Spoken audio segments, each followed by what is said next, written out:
15 years for the mother, 18 for the stepfather.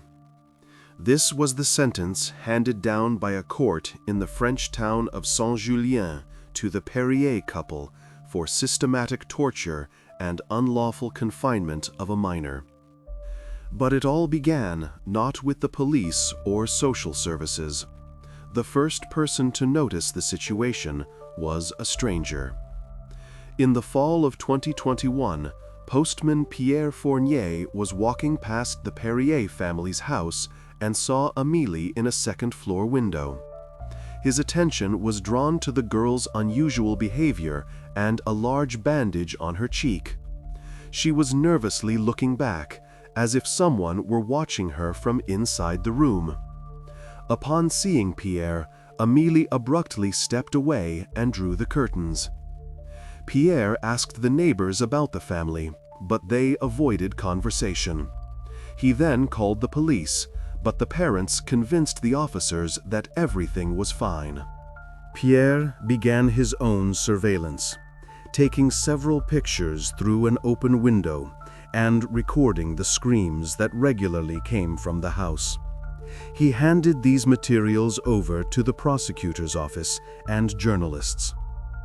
In December, the police returned with a warrant and found a hidden basement. It became the key piece of evidence.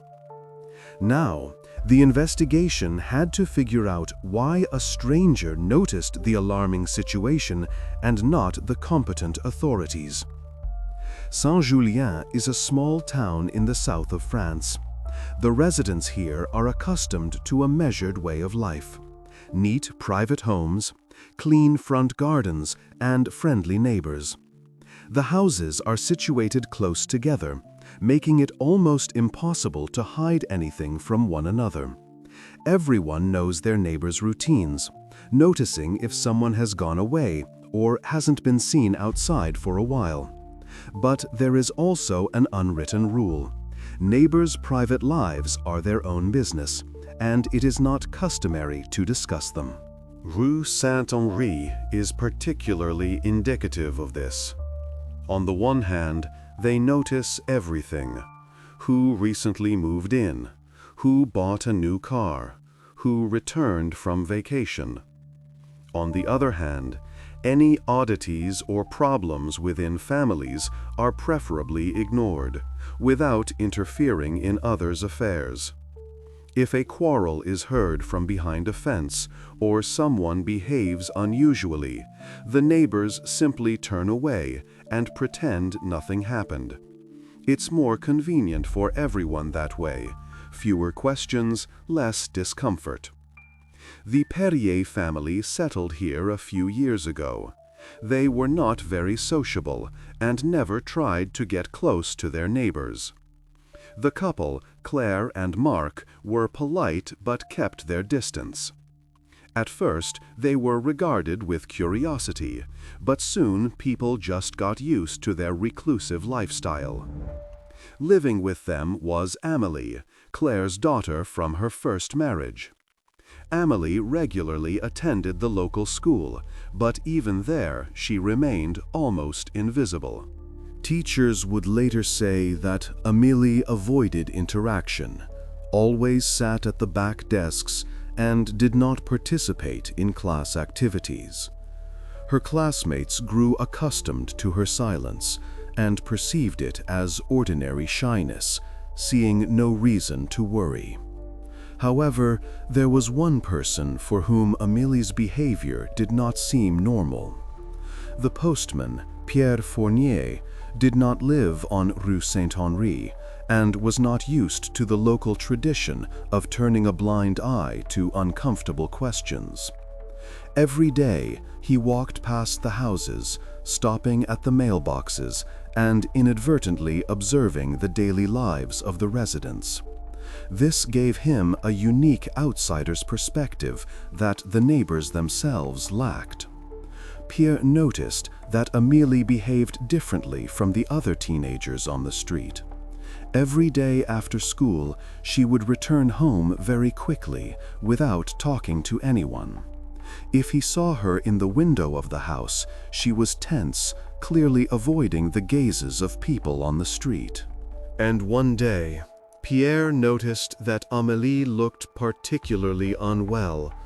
Her face was pale, with distinctly visible dark circles under her eyes, and her expression was hunted and frightened. The postman couldn't understand why none of the neighbors were paying attention. He tried to discreetly ask the residents of the street, but each time he heard the same thing: "The family has its own way of life. We don't interfere." For the postman, this was not enough. His concern grew, and gradually he began to watch what was happening in the Perrier house closely.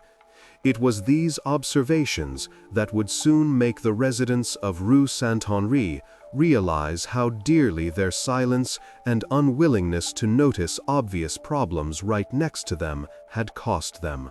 October 2021. The morning on Rue Saint-Henri was overcast and cool. Postman Pierre Fournier was calmly moving along his usual route, delivering letters. Near the Perrier house, he habitually slowed his pace, glancing up at the second-floor window, and saw Amélie there again. This time, the girl looked noticeably worse than usual. She stood motionless behind the closed window, withdrawn and tense. Her face was unusually pale, and her gaze was dull and tired, as if Amélie hadn't slept for several nights. Pierre noted to himself that the girl held herself unnaturally stiffly, her arms pressed tightly to her body. She was looking somewhere inside the room with obvious anxiety, as if expecting trouble. The postman didn't have time to see the details, as Amélie quickly stepped back upon noticing his gaze, disappeared from view, and almost immediately turned off the light. What he saw made a strong impression on Pierre. Previously, he had attributed Amélie's withdrawn nature to her personality, but now her tension seemed clearly abnormal. The postman felt he could no longer ignore the situation. After finishing his workday, Pierre returned to Rue Saint-Henri, deciding to speak directly with the family's neighbors. He started with the house closest to the Perriers, where an elderly couple lived. They were surprised by his questions and clearly did not want to discuss the topic.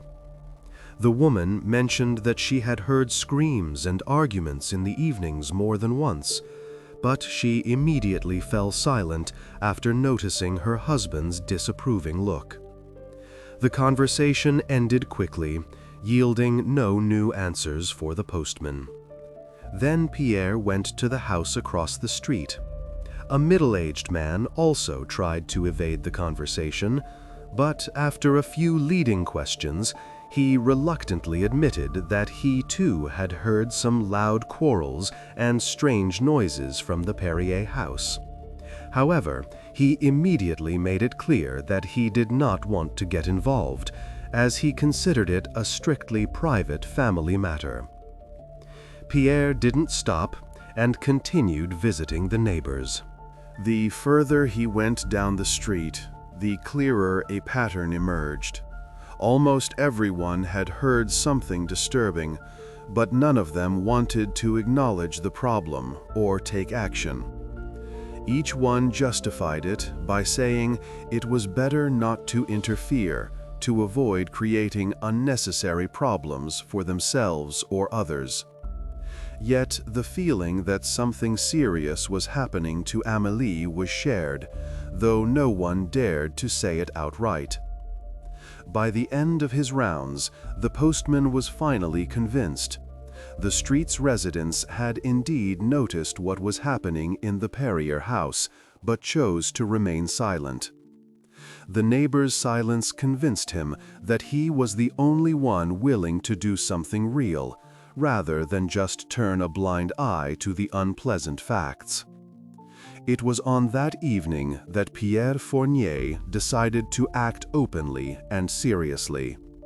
He realized that simple observation and talking to neighbors would not help. The next morning, he planned to take concrete steps that would make it impossible to ignore the situation any longer. After talking with the neighbors, Pierre became utterly convinced that it was pointless to count on support from the residents of Rue Saint-Henri. Everyone answered evasively, avoiding details and making it clear they did not want to interfere in someone else's life. It became clear to the postman that he would have to act on his own from now on.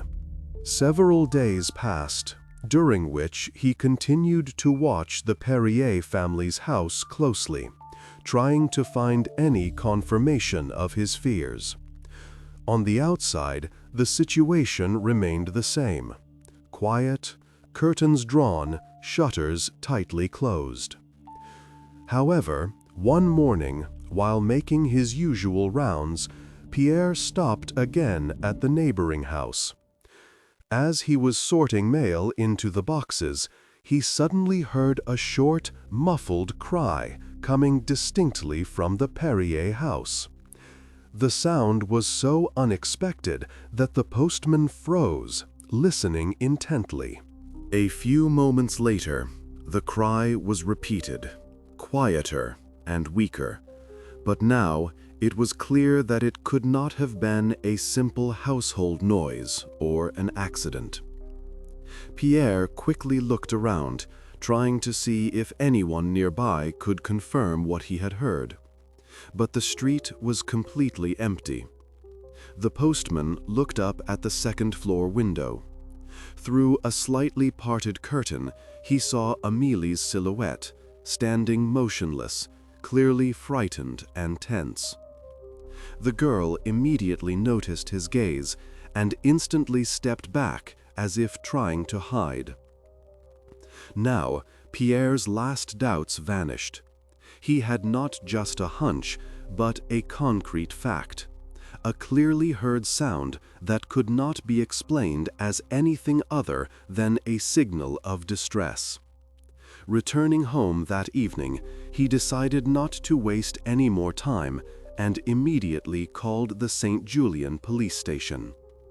The conversation with the police was brief and businesslike. Pierre clearly stated the address, described his repeated, worrying observations of Amélie's condition, and detailed the cry he had heard that morning. He also noted the neighbors' indifference and their unwillingness to get involved. The officer on duty listened attentively, recorded all the details, and assured him that the report was officially registered and would definitely be investigated. After ending the call, Pierre felt a sense of relief. For the first time in a long while, he realized he had finally taken a concrete step, rather than just observing the alarming situation from the sidelines. The next day, passing the Perrier house again, he noted the habitually closed shutters and silent windows. But now he looked at the house with a different feeling. He knew that his call had become the first official reason to start an investigation. The distinct cry he had heard had turned into a piece of evidence, after which the situation could no longer be silenced. A police patrol arrived on Rue Saint-Henri the morning after Pierre Fournier's call. In the small town of Saint-Julien, the appearance of a police car immediately became a topic of discussion among local residents. The Perrier family's house looked calm and ordinary, a well-kept garden, neat paths, and the usual drawn curtains. The officers approached the front door and knocked. A few seconds later, Claire Perrier opened the door.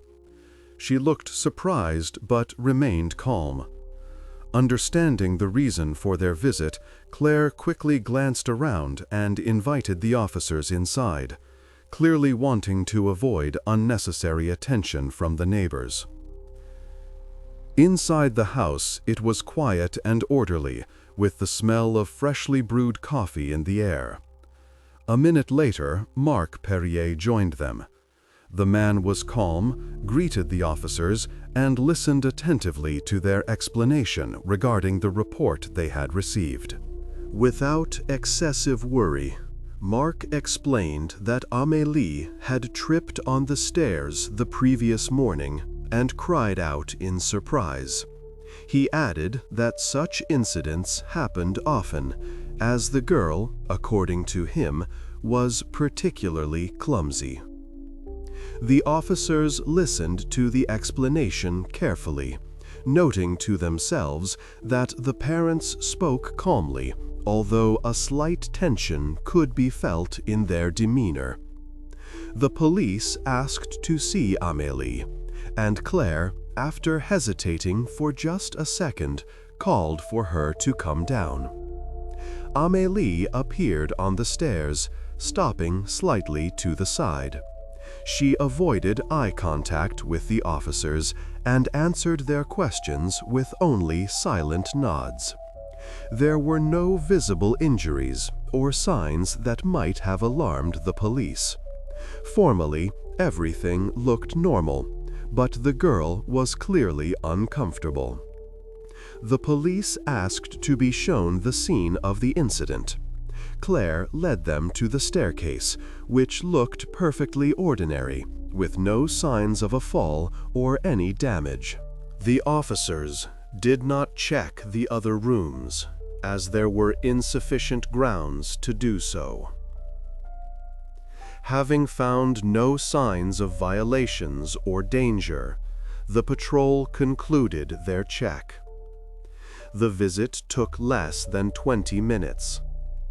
Back at the station, the officers prepared a report stating that the tip had been investigated and there were no grounds to pursue the matter further. The document was filed and sent to the archives. After the police left, life on Rue Saint-Henri quickly returned to normal. The neighbors soon lost interest in the incident.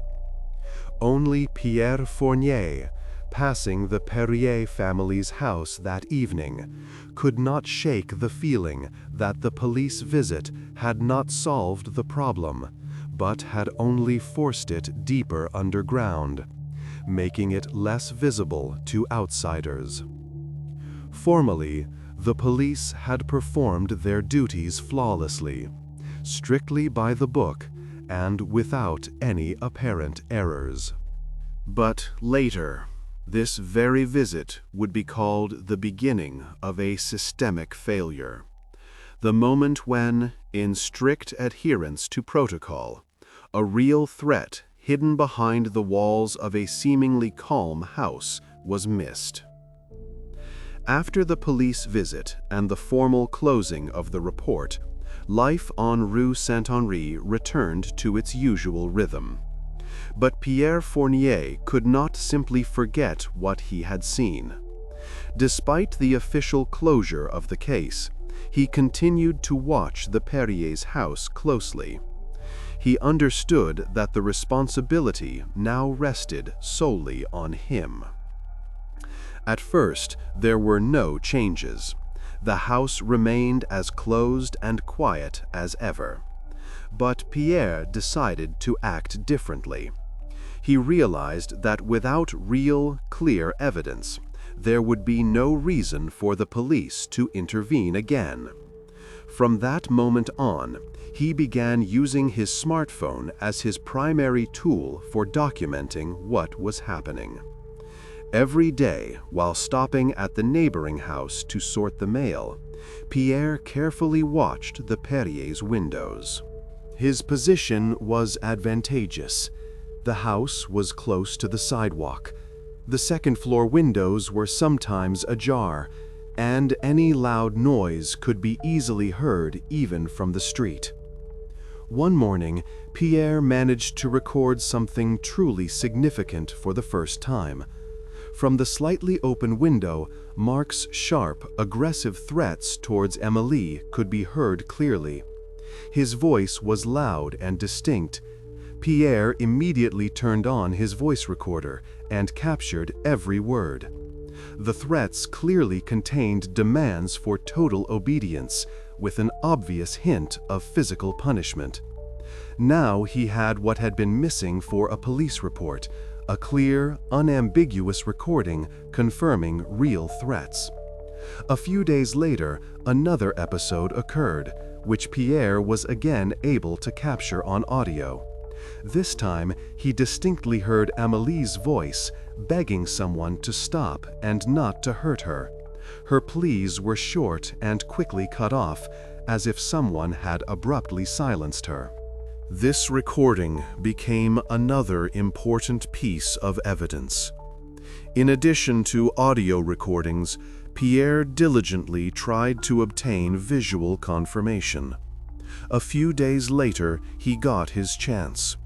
At one point, Amélie unexpectedly approached the second-floor window, cautiously parting the curtain, apparently to check if anyone was on the street.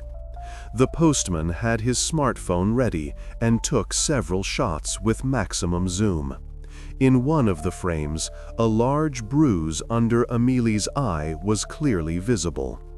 Despite the lack of clarity due to the distance, the image was clear enough to eliminate any doubt about its nature and origin. Pierre immediately saved and transferred each piece of evidence to a separate folder on his computer.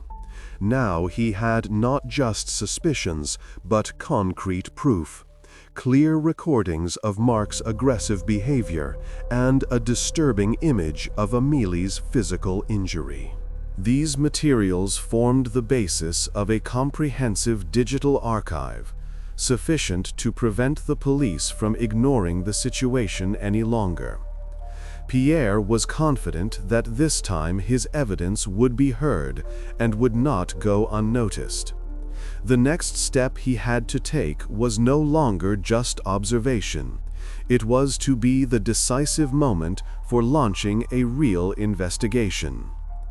After Pierre managed to obtain the first pieces of serious evidence, the Perrier family gradually changed their behavior. This didn't happen immediately after the police visit, but a few days later, after the postman had already taken photos and recorded conversations. Marc and Claire likely realized that someone had taken notice of them and decided to be more cautious. The first sign that caught Pierre's attention was Amélie's complete disappearance from view. Previously, the girl would sometimes appear at the second-floor window, allowing for some monitoring of her condition. Now, the windows were tightly curtained, and any sign of her presence vanished. The postman immediately noted this fact in his evidence archive. But what alarmed him even more was that Amélie no longer went outside or appeared on her way to school. He used to see her after school from time to time, but now she seemed to have vanished. It was later revealed that her parents had notified the school of Amélie's temporary absence due to a decline in her emotional state. In France, such short-term absences are permitted without immediate medical confirmation. So the school accepted the parents' statement without many questions. This allowed Marc and Claire to temporarily avoid extra scrutiny from educational and child protection services. Aware that any abrupt changes could attract the neighbors' attention, Amélie's parents tried to maintain their usual way of life. They continued with their daily chores, went to the store, and did not avoid being seen outside. But their behavior became slightly more withdrawn. and their conversations with neighbors grew short and vague. From the outside, this seemed natural, and none of the local residents noticed the change. Meanwhile, Pierre continued on his route and kept documenting everything. It was now harder to take photos, so he relied more on audio recordings. He chose moments when the street was as empty as possible to avoid drawing unwanted attention from the neighbors. Thanks to this, his actions remained unnoticed by other residents, and the sounds from the Perrier house that he recorded did not reach the neighbors. During these observations, he managed to record short fragments of tense conversations. Aggression and irritation were clearly audible in Marc's voice, while Claire and Amélie responded quietly, trying not to attract attention. These recordings became an important addition to the materials already collected and confirmed the seriousness of the situation. Amélie's absence from school and the street, as well as her complete disappearance from the windows, became an additional cause for alarm. Her parents were clearly trying to hide her from the outside world, taking advantage of temporary legal loopholes. It was this secrecy, along with the threats and tension within the home confirmed by audio recordings, that became the crucial evidence. Pierre understood that his evidence had reached a critical point. The photos, recordings, and the family's change in behavior could no longer be explained away as mere coincidences. He realized the time had come to hand over all the materials not only to the police, but also to France's Social Service for the Protection of Minors, the Aide Sociale à l'Enfance, ASA. It is the ASA that handles the protection and safety of minors in such situations. Every day of delay increased the risk, and now the matter had to be passed into the hands of those who were obligated to intervene and take necessary action. By mid-November 2021, Pierre Fournier understood that another call to the police would be futile. The check that took place on October 10 had led to nothing, and Amélie's situation had only worsened since then. Different steps were now needed to get the authorities' attention. Over the past weeks, he had carefully prepared his materials: photos of bruises, recordings of threats and screams from the Perrier house, all dated and timed. Pierre neatly organized all the evidence in a folder on his laptop and copied it to several flash drives. But for now, it was just his personal archive, which could easily be ignored or lost. Fournier decided to act differently. On the morning of November 15, he went to the office of the local newspaper, Le Courrier de Saint-Julien, located at 14 Rue Gambetta. The newspaper was published weekly and often covered topics others dared not touch. At the editorial office, Pierre met with journalist Étienne Lacroix, known for his persistence in matters of social justice. He gave him a copy of the audio files and photos, clearly indicating the dates and circumstances of the recordings and shots. Lacroix examined the materials carefully, clarified a few details, and promised to prepare an article, but he immediately warned. For publication, the evidence needed an official status. The journalist advised Pierre to simultaneously contact the prosecutor's office and the social service agency ASE, so that the materials would be officially accepted. The next day, November 16, Pierre made another copy of the archive and went to the district prosecutor's office, located in the prefecture at 3 Place du Général de Gaulle. He had to wait in the reception area for about an hour, after which an assistant prosecutor received the materials and examined them attentively. He officially registered the submission, issued an incoming number, and stated that the prosecutor's office would immediately begin a review of the provided information. Immediately after leaving the prosecutor's office, Pierre went to the Social Service for the Protection of Minors, Aide Sociale à l'Enfance, ASA, which was located at 22 Rue de la République. There, too, they accepted his materials, officially filed his statement, and assured him that ASE inspectors would investigate the Perrier home in the very near future. Thus, Pierre's personal archive became official. The materials were now registered with 2 state structures and could no longer be simply set aside or ignored. That same evening, Etienne Lacroix informed Pierre by phone that the editorial team had already started writing the story and was only waiting for formal confirmation of the data from the prosecutor's office. At that moment, Pierre felt that his role was nearly complete. He had done everything possible to save Amélie. The photos and recordings were no longer just personal observations. They had officially become evidence, on the basis of which a full-fledged investigation had begun, one that no one could stop now.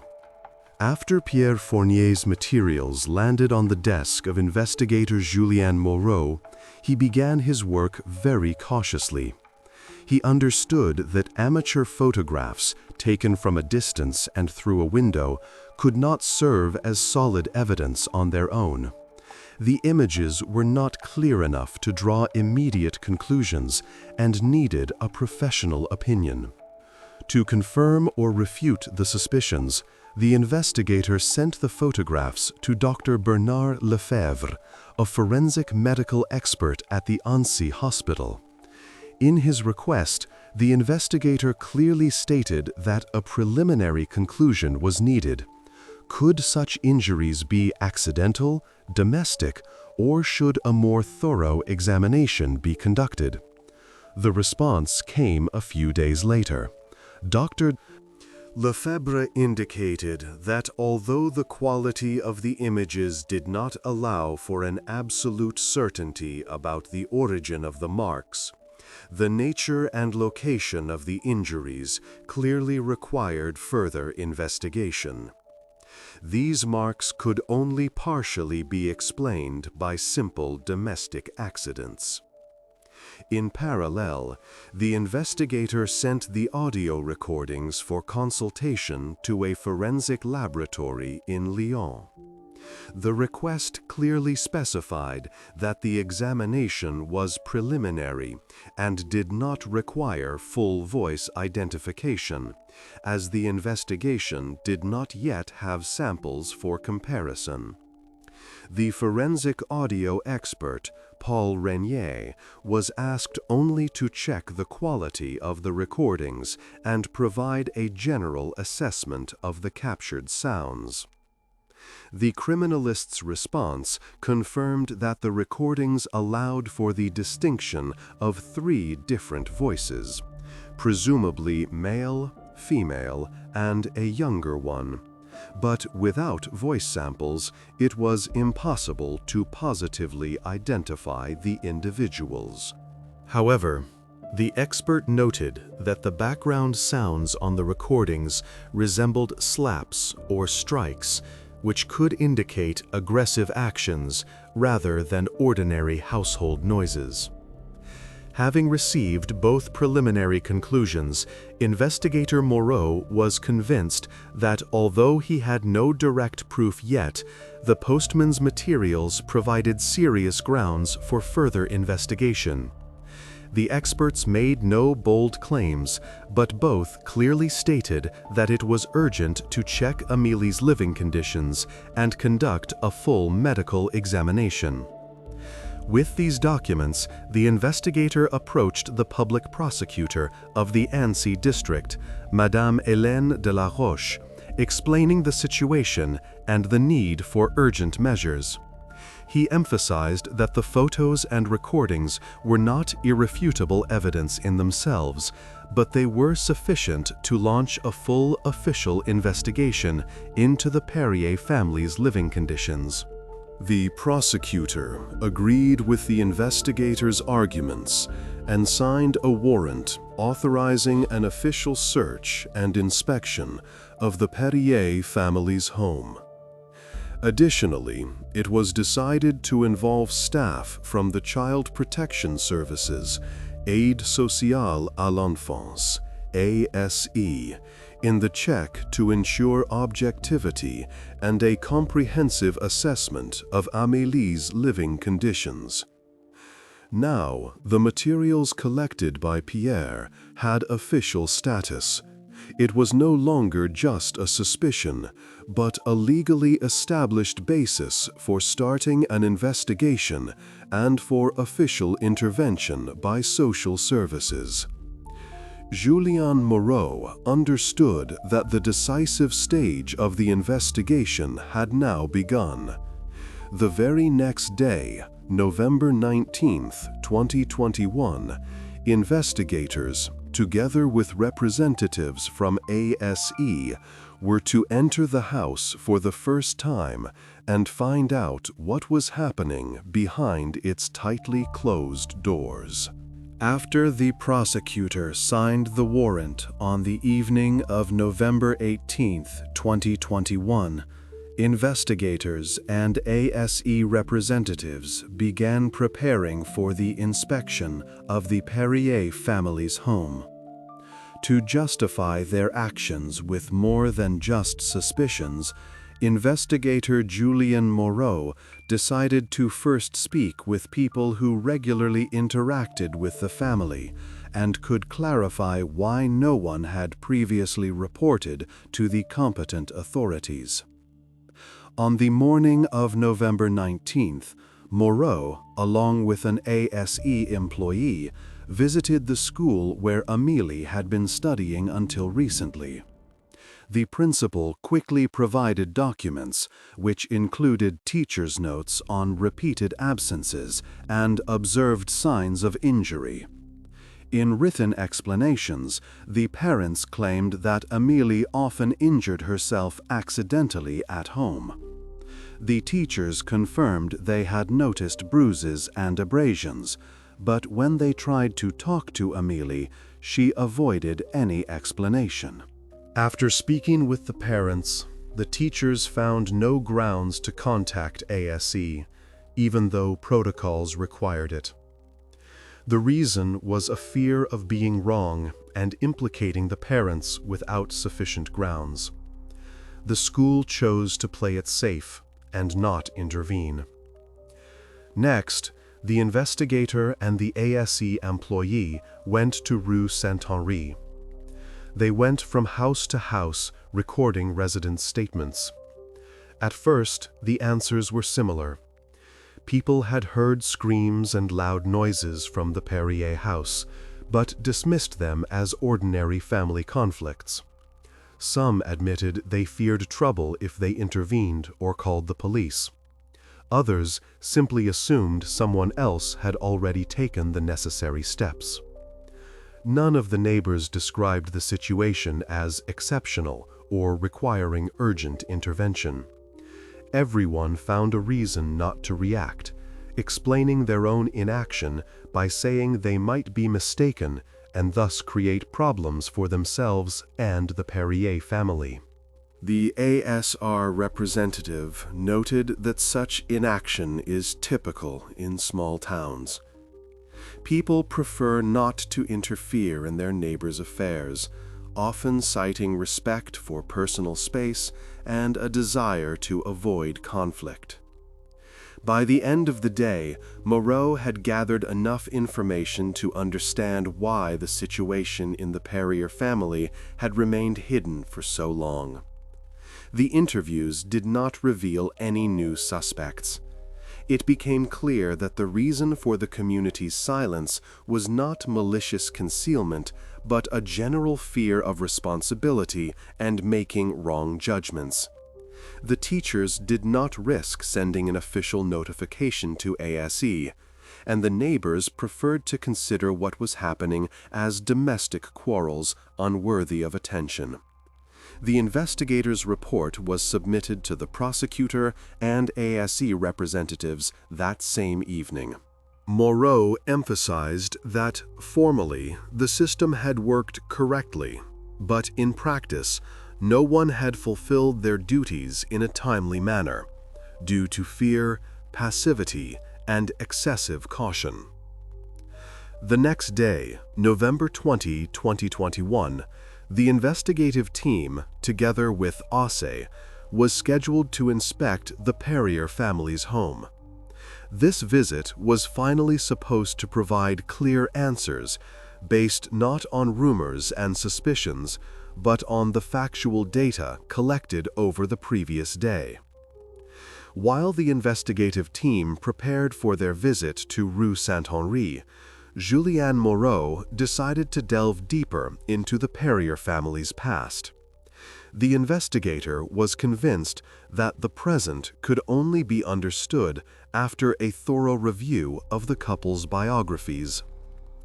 He sent official requests to the municipality, police archives, social services, and the family's previous places of residence. The first responses arrived by that evening. On Moreau's desk lay documents: a marriage certificate, tax records, address registrations, and employment references.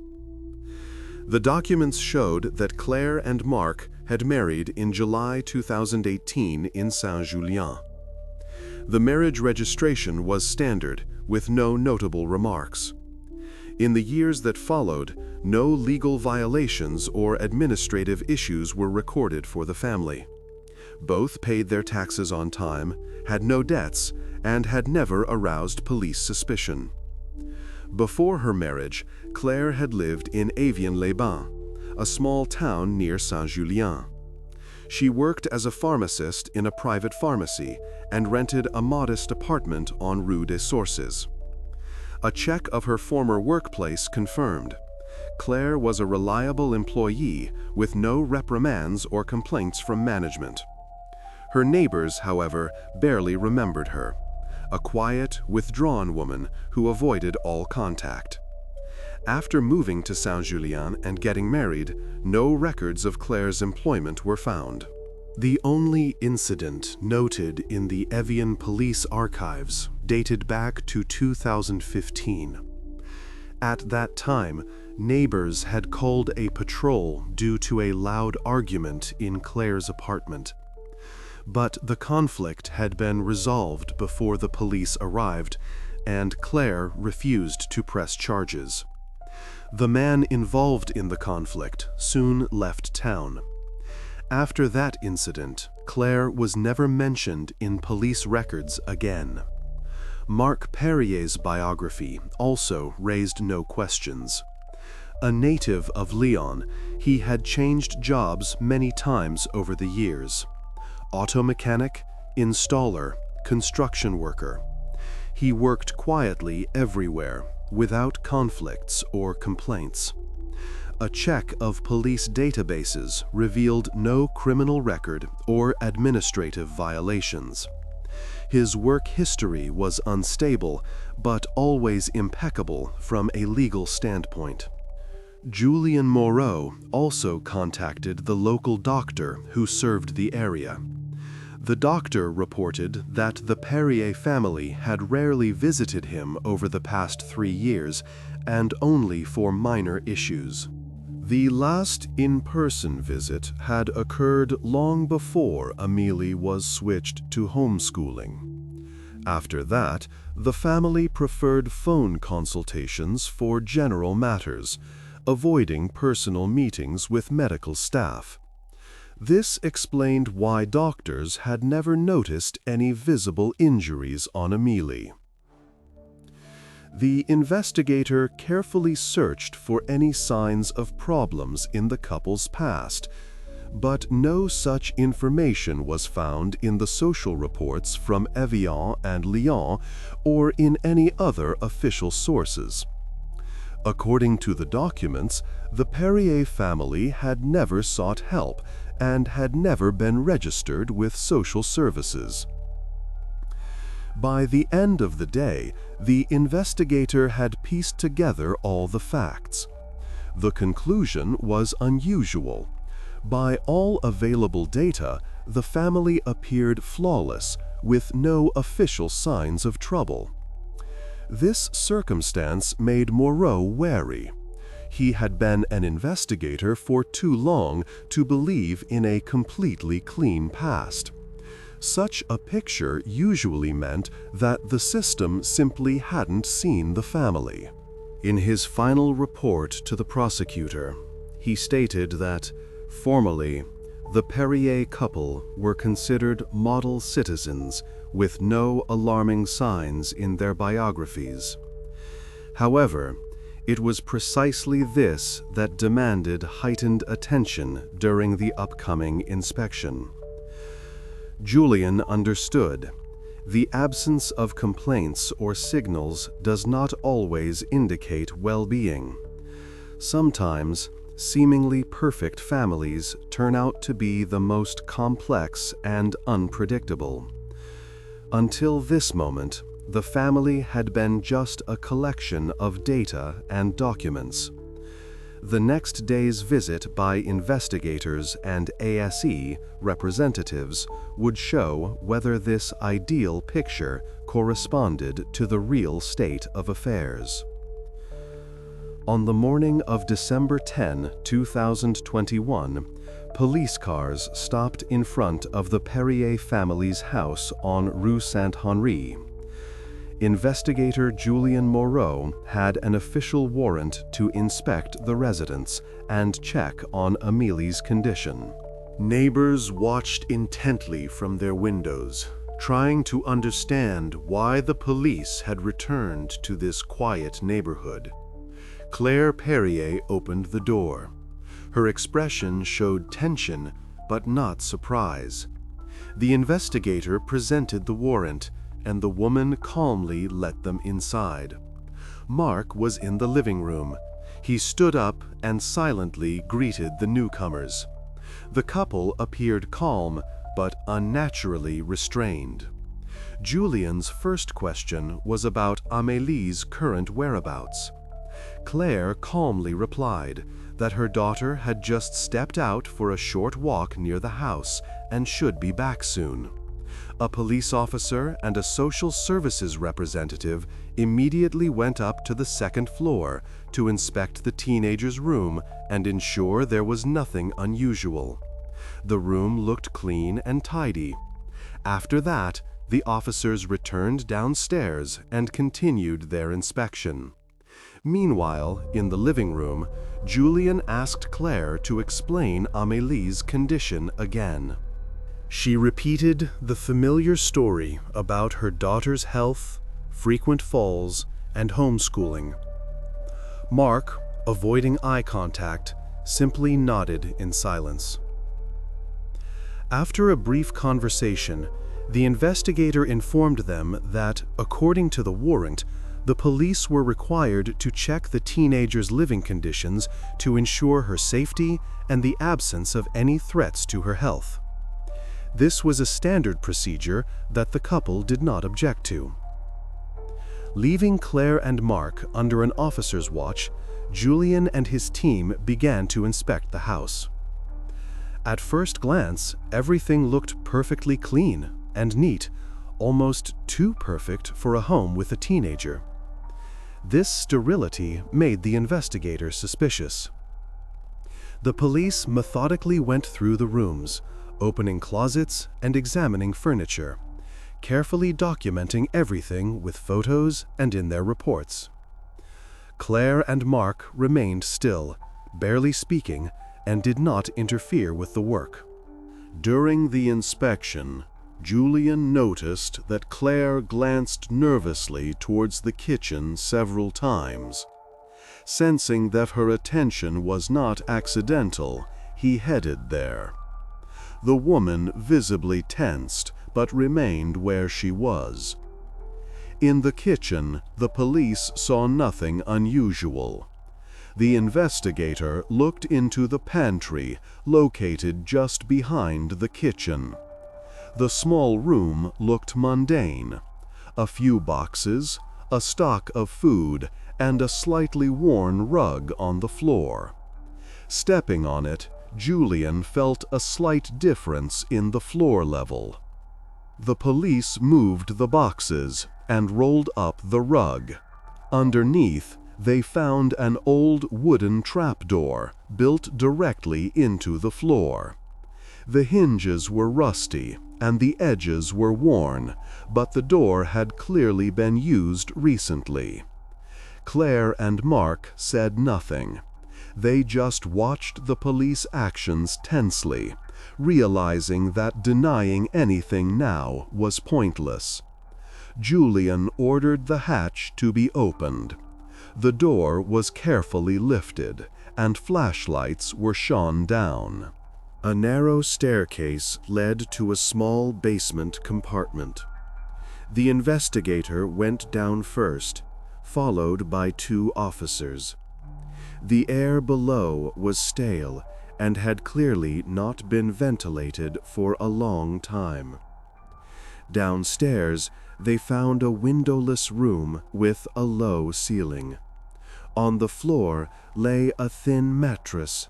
Next to it, a few dirty blankets, a plastic water bottle, a plate, and a wooden chair. The only source of light was a dim lamp on the ceiling. There were no personal items, books, or clothes in the room. It was obvious that the room was used for isolation. The police immediately began documenting what they saw, carefully photographing the room and collecting dust and fabric samples. The discovered room was not direct proof of a crime, but it clearly required an explanation. If Amélie had her own room upstairs, what was this grim space for? Hearing the noise from the basement, Claire turned noticeably pale. Mark nervously looked away, understanding that the truth could no longer be hidden. When Julian came back up, he gave the command to take full control of the house.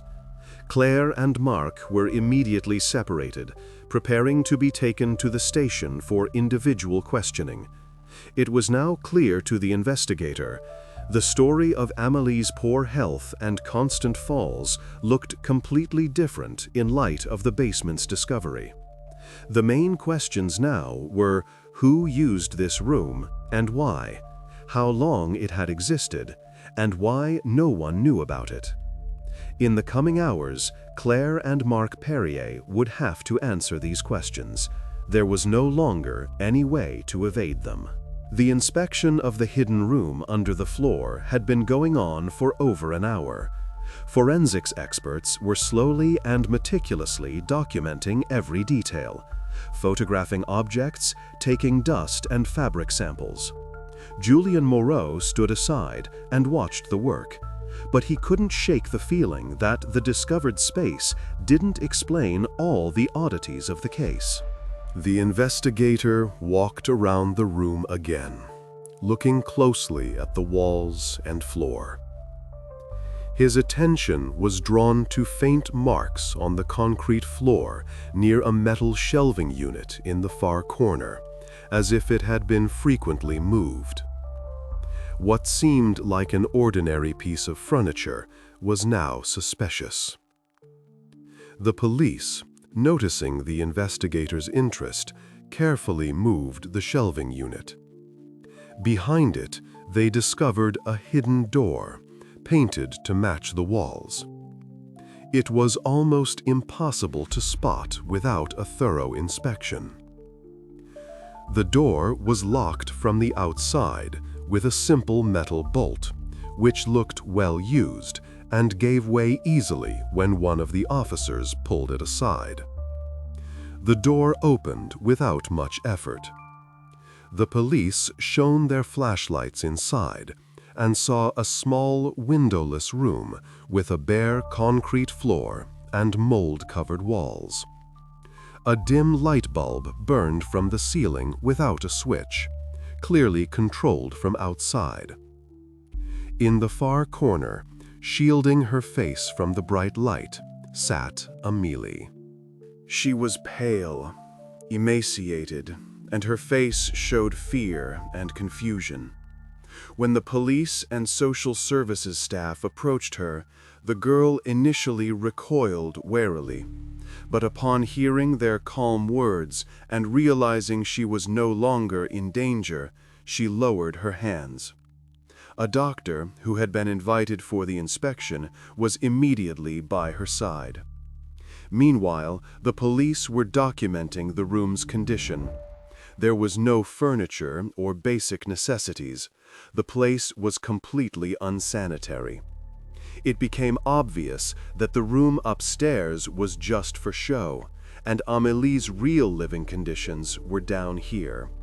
Upstairs, Claire and Mark looked visibly defeated. Hearing that Amélie had been found, they turned pale and started avoiding the officers' gazes. Julien Moreau went back up and looked at them in silence. There were no more questions. Everything was obvious. The house on Rue Saint-Henri was secured, and ASE staff began preparing the paperwork for Amélie's immediate removal from the family. Investigators continued to document the details and prepare for the next steps: interrogations, expert examinations, and an analysis of all the circumstances of the case. Now, the investigation had irrefutable evidence of a crime that had taken place behind the closed doors of an ordinary house. Amélie was alive, but it remained to be seen what harm had been done to her during her time in such conditions. Claire and Marc Perrier had nowhere left to run. Now they would have to explain their every action, every deed that led to this terrible situation. When the police led Amélie out of the basement, the atmosphere in the house changed dramatically. The girl was immediately wrapped in a blanket and taken to an ambulance, where a doctor and a psychologist were waiting.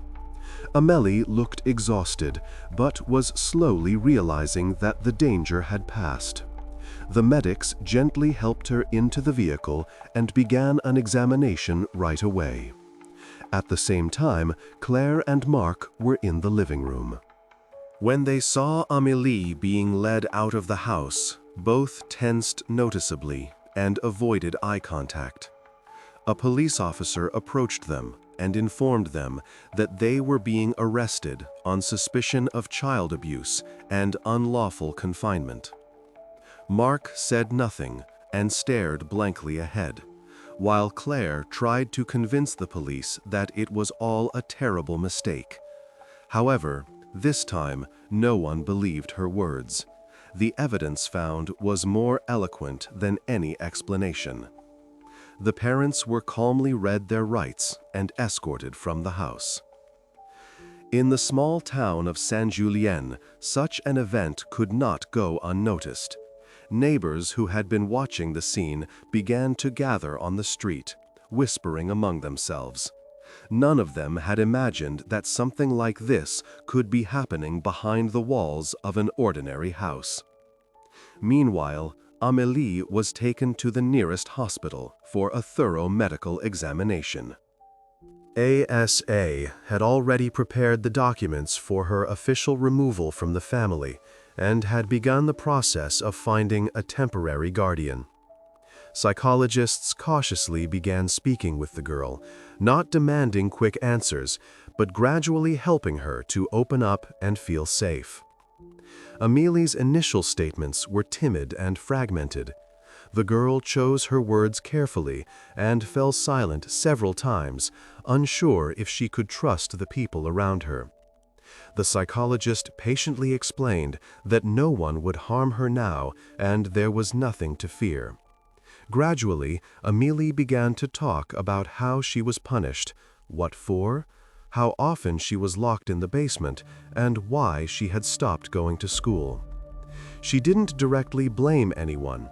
She simply shared how her days had been for the past few months. These statements became a crucial step for the investigation. Every episode Amélie described confirmed and supplemented the materials already collected by the investigators. The girl recounted how teachers had noticed her condition, but after her mother's visits to the school, the questions became fewer and fewer. Amélie admitted that she herself preferred to remain silent, feeling a strong sense of fear and shame in front of her classmates and teachers. Simultaneously, the interrogation of Claire and Mark began at the police station. The investigators did not expect them to be forthcoming, and had prepared a questioning strategy based solely on facts and evidence. The parents continued to claim they had done nothing illegal and were only trying to discipline Amélie.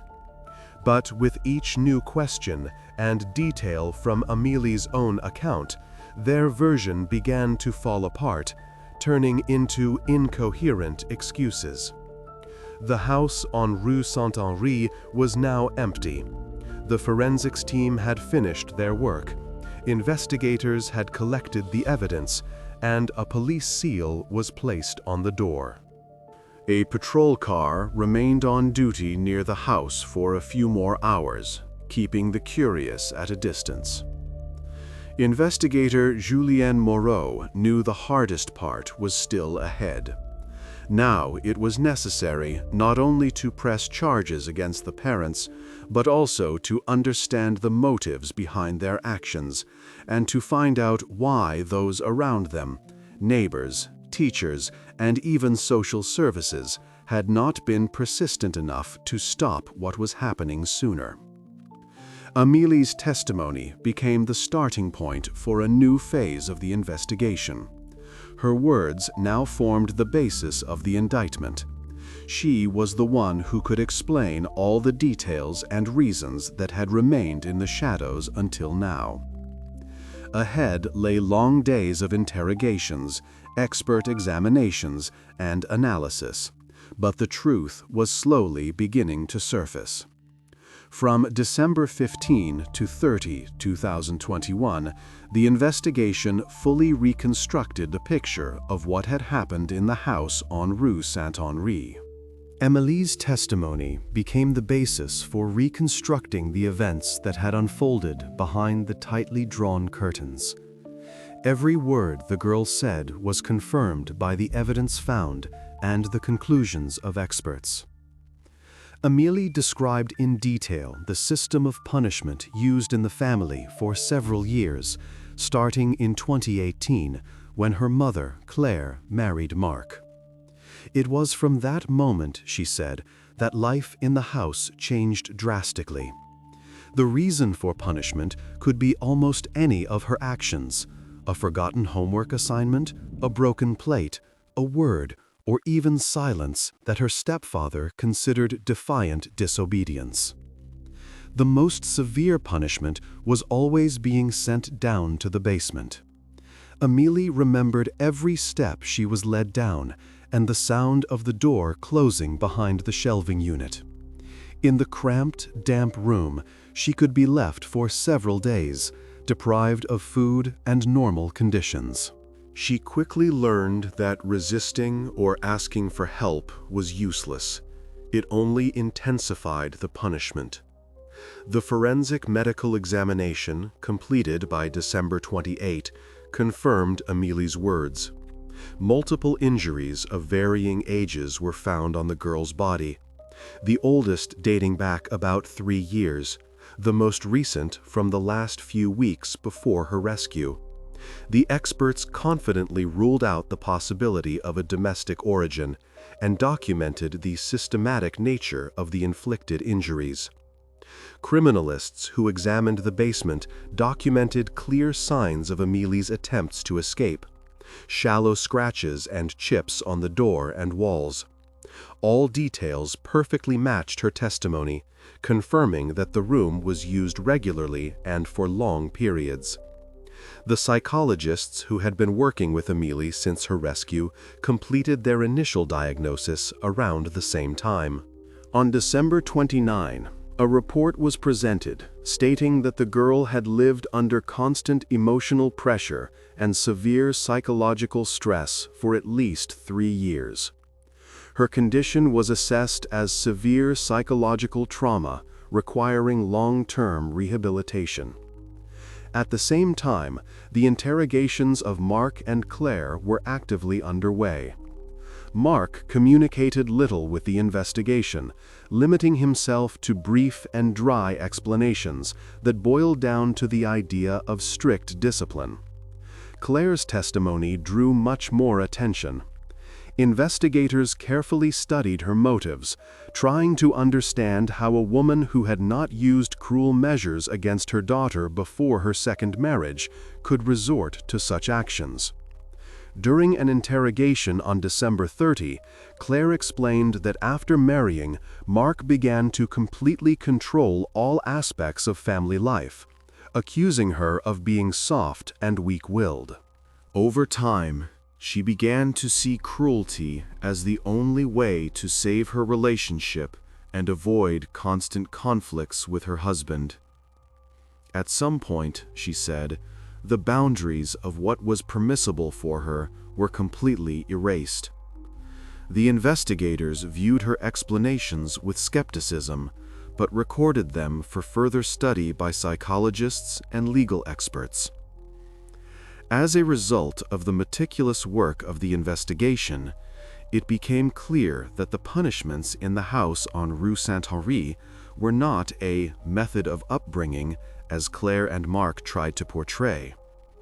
It was a cruelly constructed and carefully concealed system of abuse against a teenager that had lasted for years. Now, by the beginning of January 2022, the investigation had all the necessary materials to bring the case to court.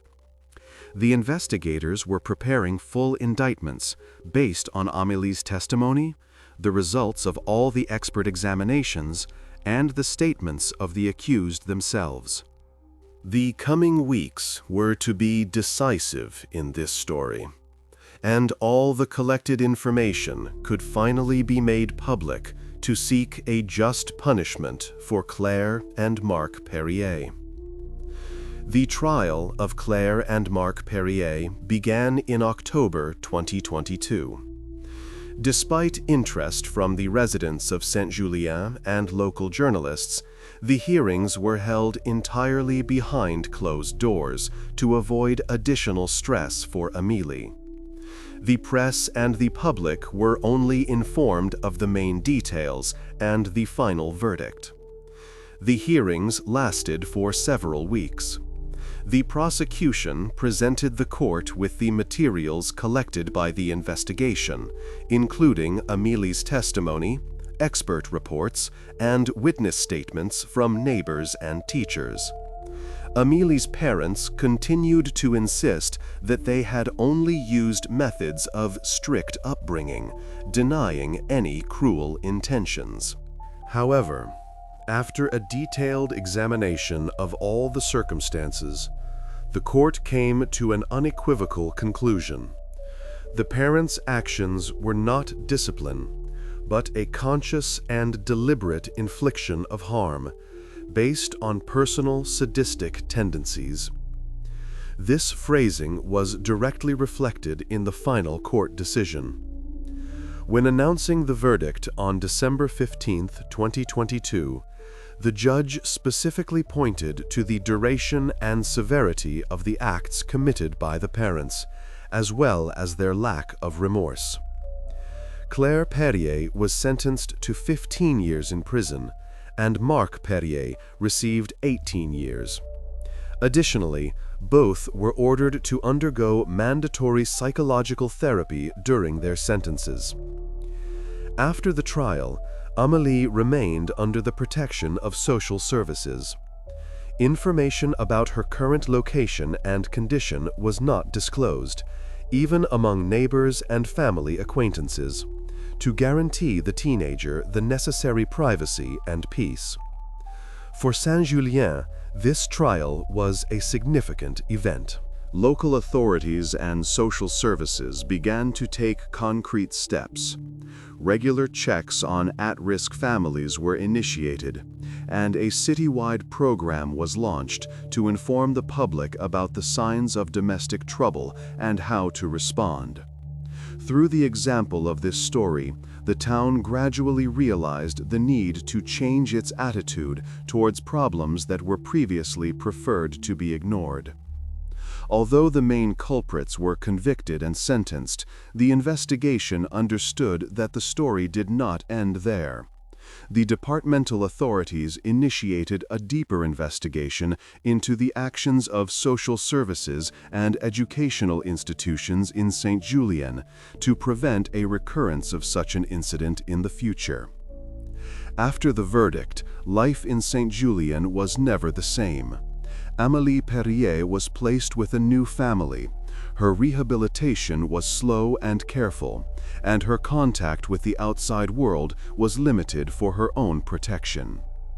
Pierre Fournier declined all public comment, briefly explaining that he had done what he had to do.